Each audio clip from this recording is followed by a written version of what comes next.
అభిమన్యు నారాయణగా రామ్ చరణ్, ఇది నిజమేనా? Mega power star Ram Charan హీరోగా సుకుమార్ దర్శకత్వంలో రూపొందుతున్న చిత్రం రంగస్థలం.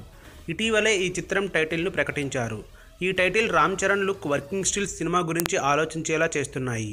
విలేజ్ బ్యాక్డ్రాప్లో రూపొందుతున్న లవ్ స్టోరీ కావటం, రామ్ చరణ్ సరసన సమంత ఫస్ట్ టైం నటించడం ఈ సినిమాకి విపరీతమైన హైప్ తెచ్చిపెట్టాయి.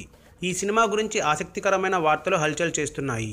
ఆ విశేషాల్లోకి వెళితే, ఈ సినిమాలో థియేటర్ ఆర్టిస్టుగా కనిపిస్తాడట రామ్ చరణ్. అతని కంపెనీ పేరు రంగస్థలం కావడంతోనే రంగస్థలం టైటిల్ని పెట్టారని కొంతమంది అంటున్నారు.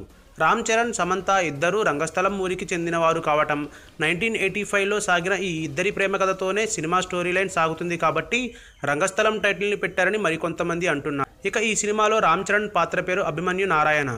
గల్లలుంగి షర్ట్తో పక్కా పల్లెటూరి కుర్రాడి గెటప్లో రామ్ చరణ్ కొత్తగా కనబడుతున్నాడు. డైరెక్టర్ సుకుమార్ థాట్స్ చాలా డిఫరెంట్గా ఉంటాయి. ఈ సినిమాని కూడా తనదైన శైలిలో తీర్చిదిద్దుతున్నాడు.